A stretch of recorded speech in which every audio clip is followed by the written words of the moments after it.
Muy buenas tardes, jóvenes del quinto año de secundaria. Muy bien, chicos, el día de hoy nos toca trabajar en nuestro curso de literatura, para lo cual pues estaremos explicando un tema bastante conocido también ya por nosotros quizás o nuevo por algunos, pero no creo que se nos haga complicado. El día de hoy estaremos hablando sobre el vanguardismo peruano o el vanguardismo en el Perú. ¿Prestamos mucha atención? Al hablar del vanguardismo peruano, tenemos el contexto, cuáles van a ser sus principales características y los representantes de este movimiento literario. El vanguardismo peruano, pues, se va a dar en el contexto histórico, ¿no? Relacionándolo al Perú, se da en el famoso oncenio de Augusto B. Leguía. El oncenio de Augusto B. Leguía se da pues en el año 1919 hasta 1930. ¿Por qué se llama oncenio? 11 años, fácil. ¿Cuáles son las características del vanguardismo peruano? En el vanguardismo peruano se presenta el versolibrismo, pero nosotros al hablar del versolibrismo lo hemos mencionado en muchas ocasiones que el verso libre en sí no se puede dar dentro de la literatura. Se llama el versolibrismo porque las figuras retóricas que se van a utilizar ya no van a responder a lo que se decía si es que no podemos mezclar una figura literaria con otra. Sí se va a hacer. Entonces, ¿por qué decimos pues que el versolibrismo como tal en la literatura no existe? Porque estás haciendo uso de las figuras literarias. Entonces ya estás haciendo caso a una norma de la literatura. Vas a hacer uso de la métrica, vas a hacer uso de la sinalefa.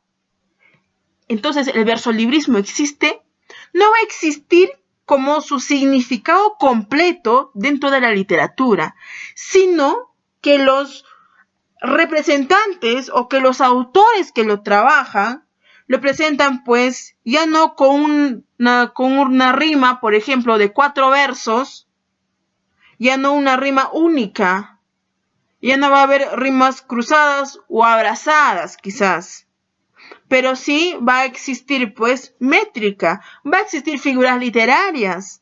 Entonces, versolibrismo como tal dentro de la literatura es muy difícil que se pueda trabajar.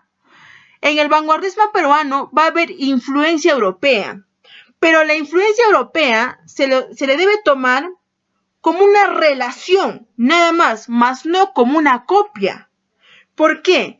Porque en el vanguardismo peruano se trabaja la sociedad o el contexto en el cual se encontraba el autor. Entonces, pues, viendo ese contexto, teniendo en cuenta sus sentimientos, no podemos decir que era una simple copia de la vanguardia europea. También vamos a tener la experimentación lingüística. Las palabras que se van a utilizar va a ser de libre, se puede decir pues de libre uso de cada autor.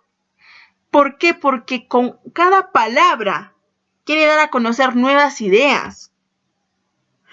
La palabra utilizada no va a tener un significado denotativo.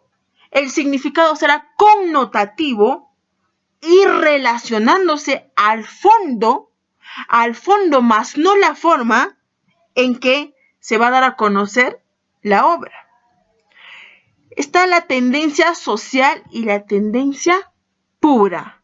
La tendencia social, ¿por qué? Porque los temas relacionados pues a la misma sociedad, al mismo contexto, y la tendencia pura al sentimiento. Al hablar del vanguardismo peruano, nos vamos a referir directamente a la lírica. Es la lírica la que más se trabaja dentro de esta corriente literaria. No la prosa, no el teatro, sino la lírica.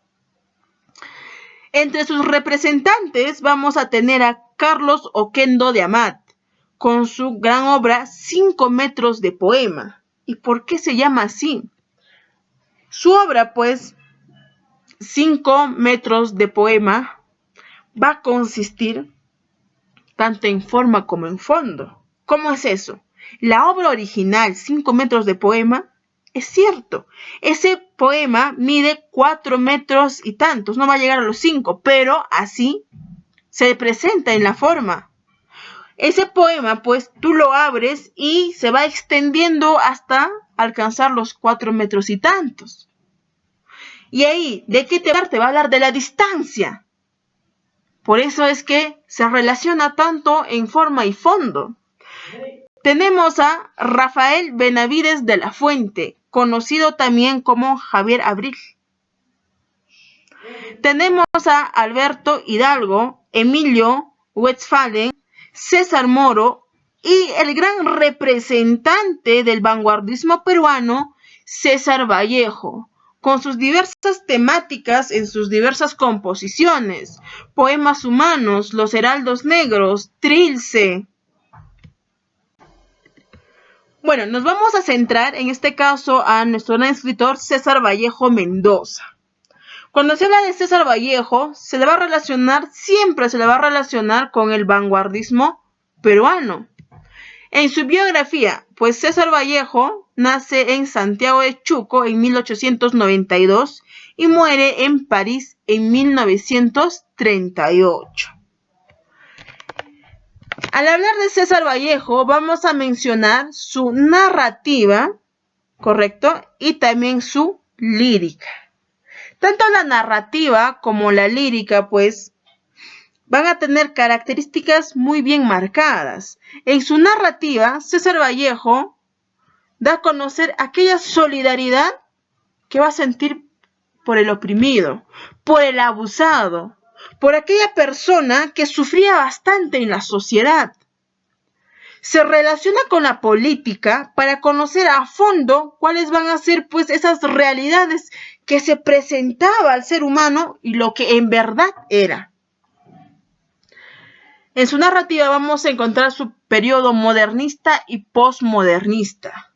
En estos dos periodos retrata el dolor humano universal, el por qué va a sufrir el hombre, cuáles van a ser las preocupaciones que va a tener el ser humano en la realidad. Tenemos el periodo vanguardista. En el periodo vanguardista se trabaja bastante lo que tiene que ver con la estructura lingüística. Por eso se le conoce incluso, al hablar de la vanguardia, como los textos más complicados al momento de entenderse. Porque es la misma palabra que te quiere dar a conocer, pues, los trasfondos del dolor humano. Tenemos el periodo experimental. En este caso se le conoce como el periodo experimental porque van a ser las mismas palabras que tienen que remitir al cuerpo humano. En caso de César Vallejo, tenemos una composición bastante conocida como Masa. ¿De qué te habla Masa? Te habla pues de aquel hombre que está ahí en el campo de batalla, está sufriendo. Y ese sufrimiento no lo va a dejar morir tan fácilmente. En la lírica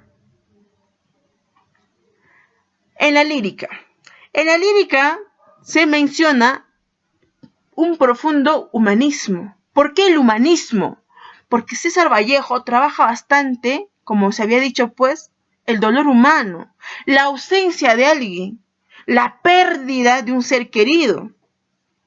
Va a crear un nuevo lenguaje poético.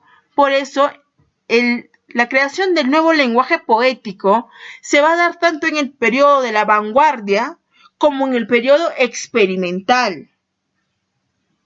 Tenemos el tono confesional y el tono metafísico.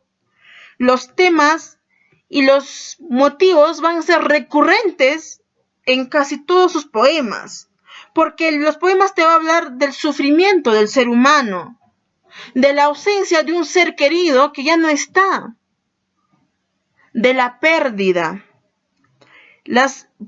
va a estar también las alusiones y referencias al Perú, a su sociedad, aquellas calamidades que va a sufrir el ser humano.